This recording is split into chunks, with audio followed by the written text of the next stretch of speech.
This is Auditory Anthology. I'm your curator, Keith Conrad. We release new episodes every Thursday. If you like what you hear, I hope you'll take a minute to rate and review our show on your podcast player of choice, and be sure to recommend it to a friend. Recommending us helps us continue to share these stories every week.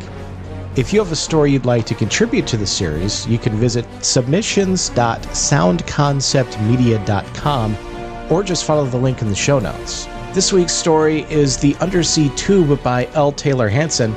Back when Hansen wrote this story in 1929, a project like the Chunnel over, between England and France was this far-off futuristic dream.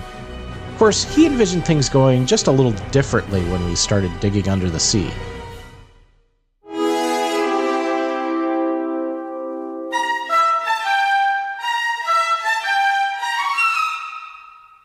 If my friend the engineer had not told me the tube was dangerous, I would not have bought a ticket on that fatal night, and the world would never have learned the story of the Golden Cavern and the City of the Dead.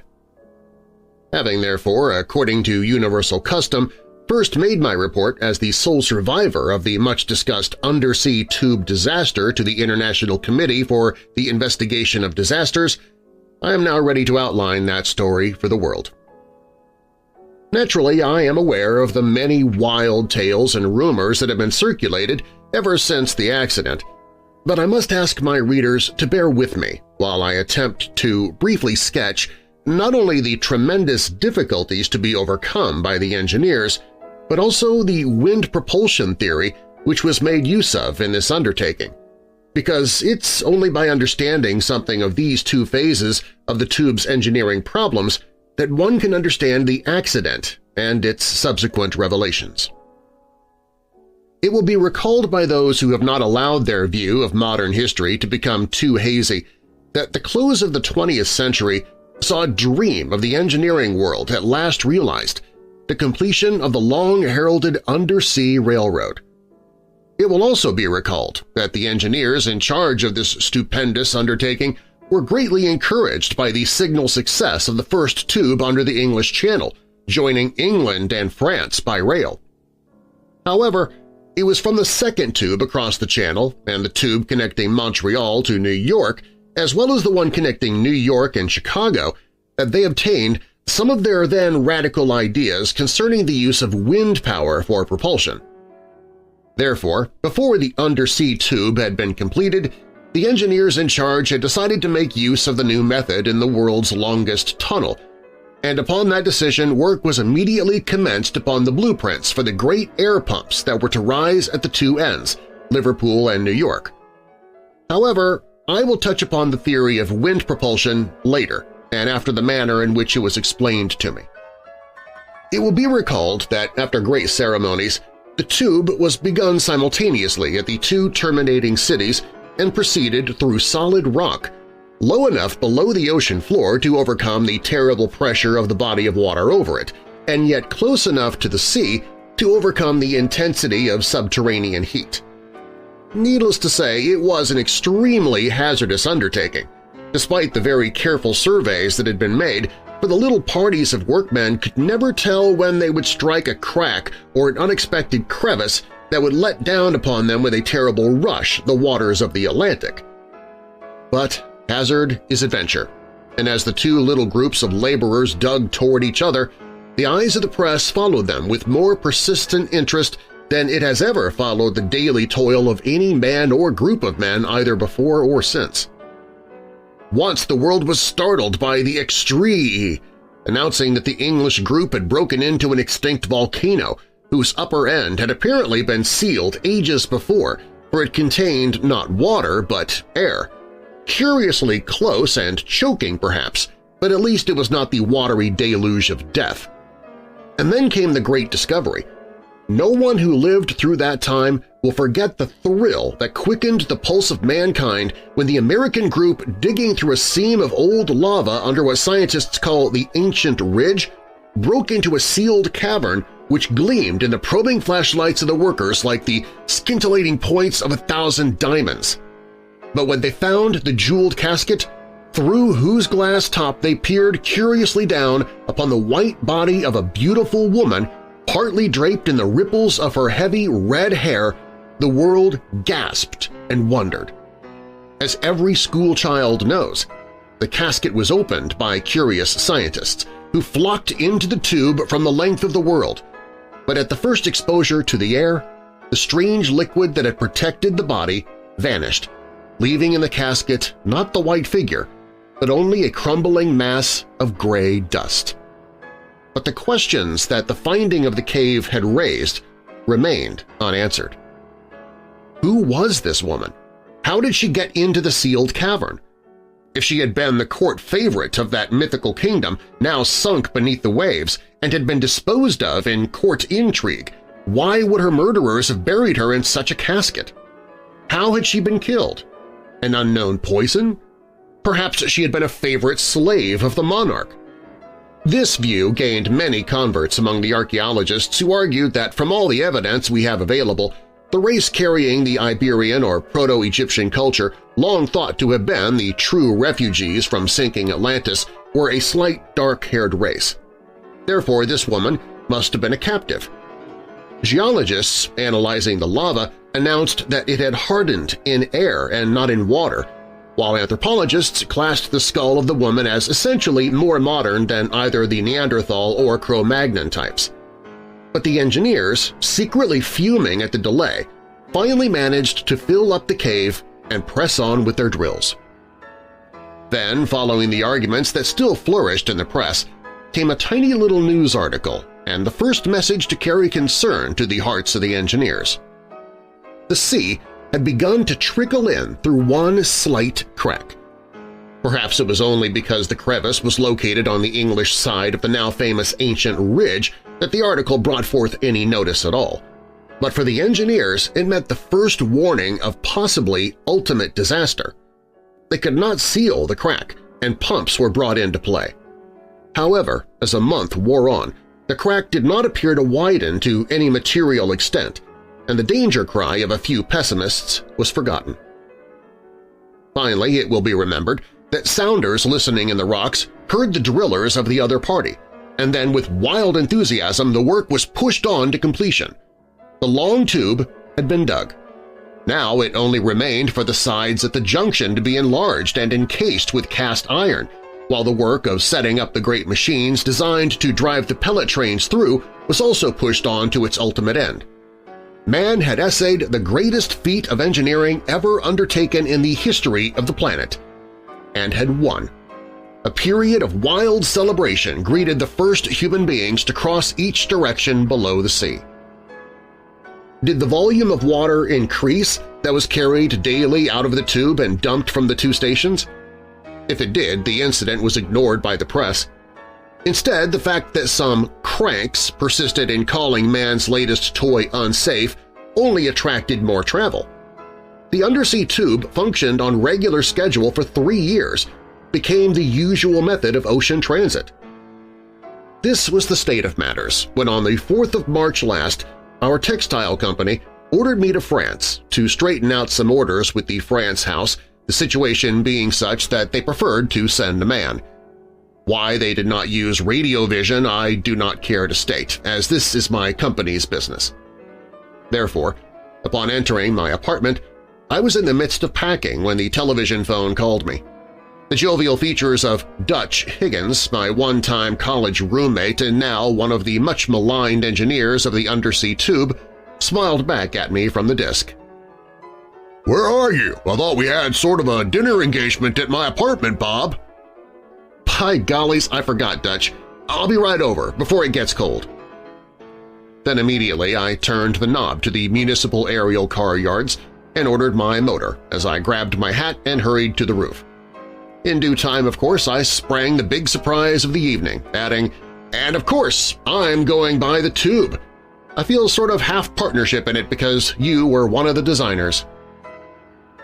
A curious, half-pained look crossed his face. We had finished our meal and were smoking with pushed-back chairs. He finished filling his pipe and scowled. "Well, why don't you say something? Thought you'd be, well, sort of pleased." He struck his automatic lighter and drew in a long puff of smoke before answering. Wish you'd take another route, Bob." Take another route? Yes, if you want it straight, the tube is not safe. You are joking. But as I looked into his cold, thoughtful blue eyes, I knew he had never been more serious. I wish that you would go by the transatlantic airliners. They are just as fast. But you used to be so enthusiastic about the tube, Dutch. Why, I remember when it was being drilled, you'd call me up at all kinds of wild hours to tell me the latest bits of news. He nodded slowly. Yes, that was in the days before the crack. Yet you expected to take care of possible leaks, you know, I countered. But this crack opened after the tunnel had been dug past it, and lately it has opened more. Are the other engineers alarmed? No. We're easily taking care of the extra water, and again the opening seems to remain at a stationary width as it has for the past 3 years, but we cannot caulk it. Are you going to publish these views?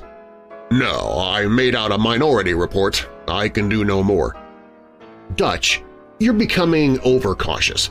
First sign of old age. Perhaps, with the old smile. But after all, it is now more than 3 years since we've had a talk on the tube. After it began to function as well as the Air Express, you sort of lost interest in it. And the world did too. Certainly, but the public ever was a fickle mistress. Who said that before me? He laughed and blew out a long puff of smoke. Everyone, Bob. But as to the tube, if I cross under the sea, I would want to be as well informed on the road as I was 3 years ago. Now, in the meantime, you've dropped interest in the long tunnel while I've become more interested in textiles, with the result that I have forgotten all I ever did know, which compared to your grasp of the details was little enough. But his face showed none of the old-time animation on the subject. What a different man, I mused to myself, from that enthusiastic engineering student that I used to come upon dreaming over his blueprints. He was considered half-cracked in those days when he would enthuse over his undersea railroad, but his animated face was lit with inspiration. Now the light was gone. Well, Dutch, how about it? Aren't you going to make me that brief little sketch of the length plan and cross-section of the tube? I remember your sketch of it in college, and it tends to confuse me with the real changes that were made necessary when the wind propulsion method was adopted. All right, old-timer. You remember that the tube was widened at the sides in order that we could make 2 circular tubes side by side, one going each way? I'd forgotten that they were circular. That is because of the pressure. A circle presents the best resistance. And picking an odd envelope from his pocket, he made the following sketch and passed it to me. Cross-section of tube. I nodded as I recognized the cross-section. Now, the plan of the thing is like this, he added, putting aside his pipe and pulling a sheet of paper from the corner of his desk. Rapidly, with all his old accuracy, he sketched the main plan and leaned over as he handed it to me. Plan of Undersea Tube. You see, he explained, picking up his pipe again, both pumps work at one time. In fact, I should say all 4 because this plan is duplicated on the English side. On both ends, then, a train is gently pushed in by an electric locomotive. A car at a time goes through the gate so that there is a cushion of air between each car. The same thing happens at Liverpool. Now, when the due train comes out of the suction tube, it goes on out the gate, but the air behind it travels right on around and comes in behind the train that is leaving. But how are you assured that it will not stall somewhere? It will be likely to, with pressure pumps going behind it and suction pumps pulling from in front. We can always put extra power on if necessary. Thus far, the road has worked perfectly. How much power do you need to send it through under normal conditions? Our trains have been averaging about 50 tons, and for that weight we have found that a pound pressure is quite sufficient. Now, taking the tunnel's length as 4,000 miles, of course it's not that long, but round figures are most convenient, and the tube width 11 1/4 feet each, and working this out, we have 3,020,000 cubic feet of free air per minute, or 2,904,000 cubic feet of compressed air, which would use about 70,000 horsepower on the air compressor. But isn't the speed rather dizzy? Not any more dizzy, Bob, than those old-fashioned money-carrying machines that the department stores used to use. That is, in comparison to size.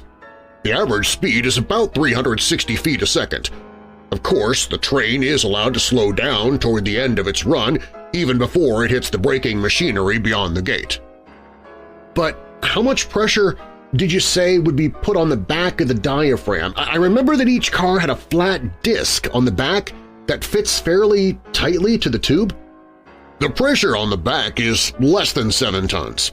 However, the disc does not fit tight. There are several leaks.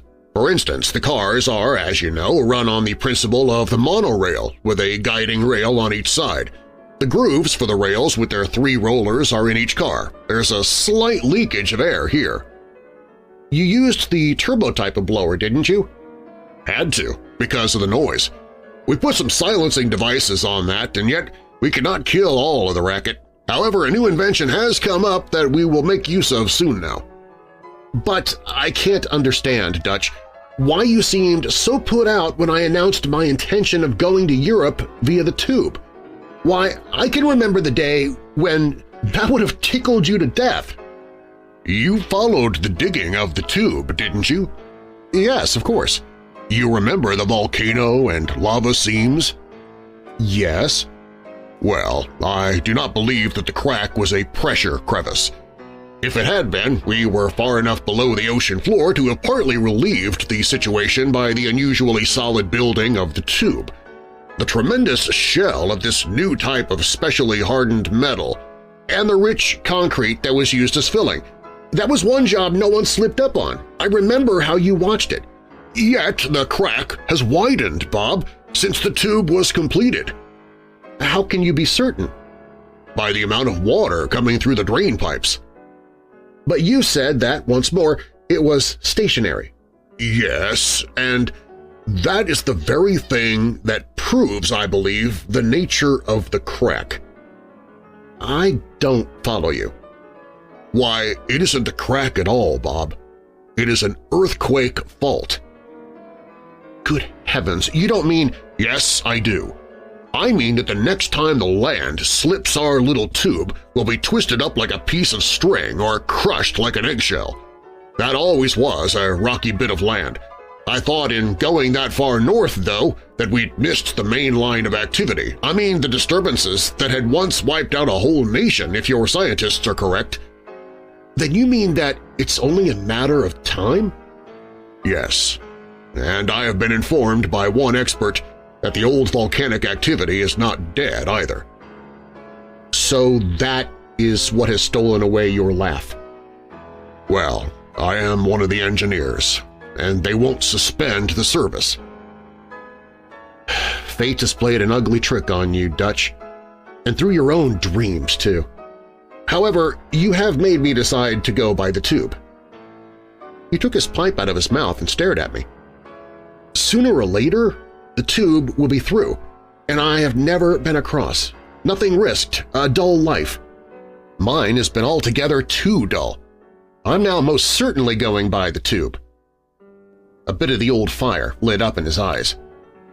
Same old Bob, he grunted as I rose, and then he grasped my hand with a grin. Good luck, my boy, on your journey, and may old Vulcan be out on vacation when you pass his door. Thus we said goodbye.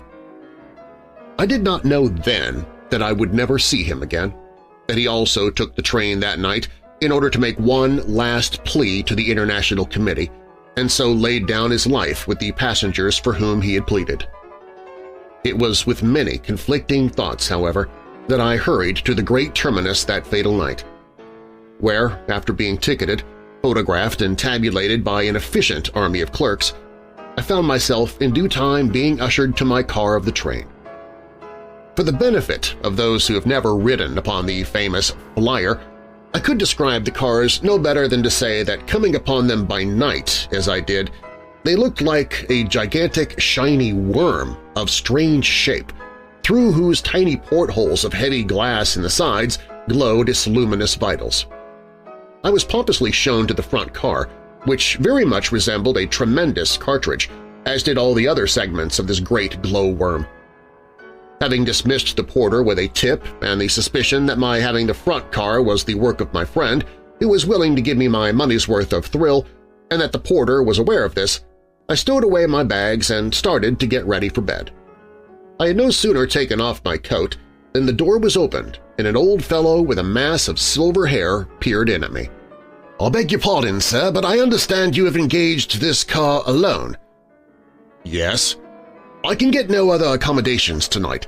You have an extra berth here, and I must get to Paris tomorrow. I will pay you well." I smiled. Take it.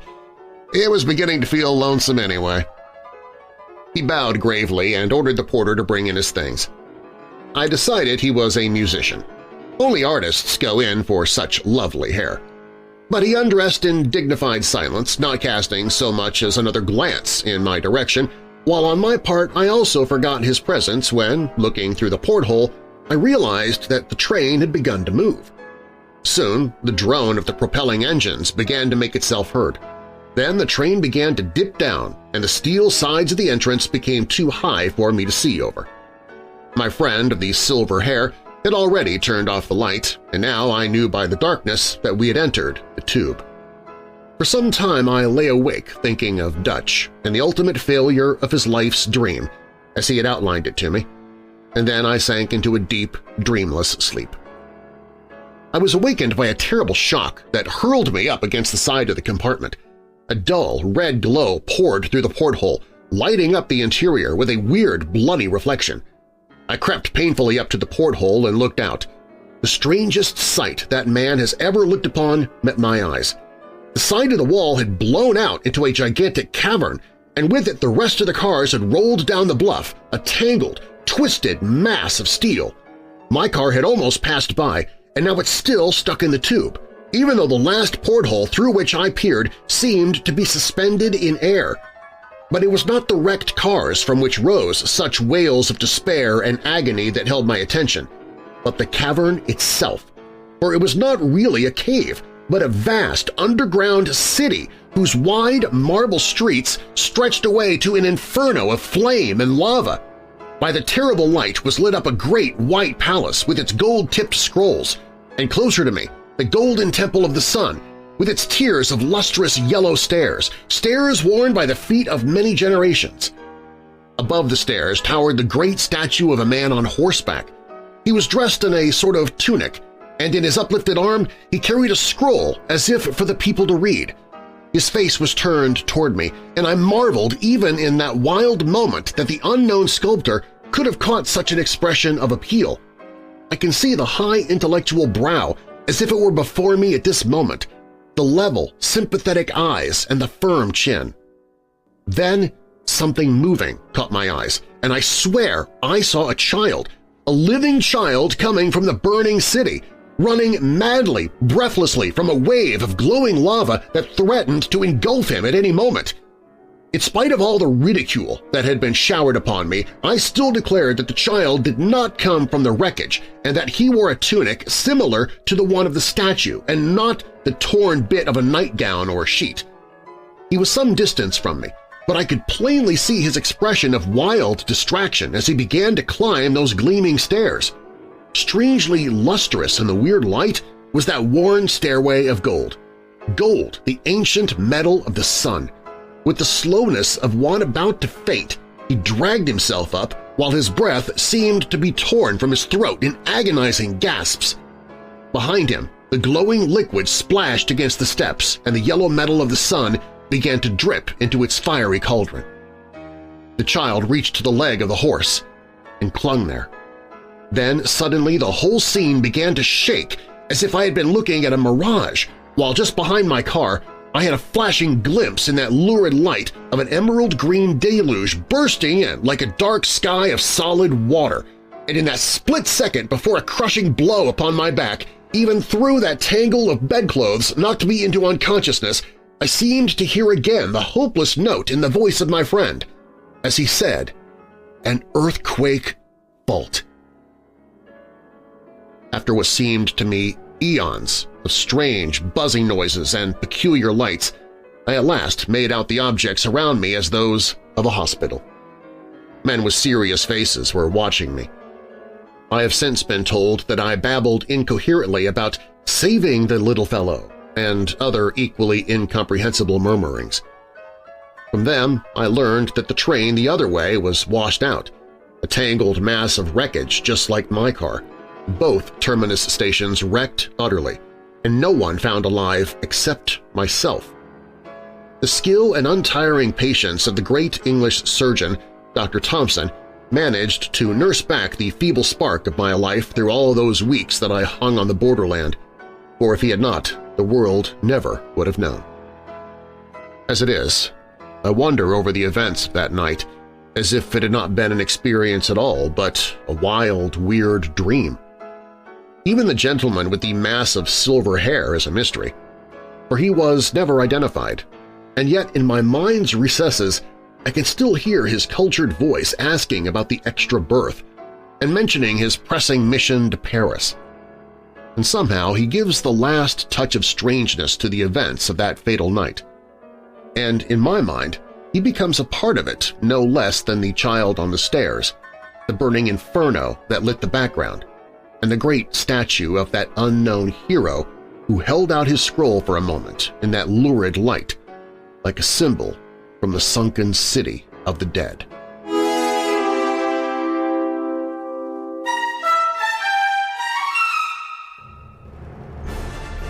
Auditory Anthology is curated and produced by me, Keith Conrad.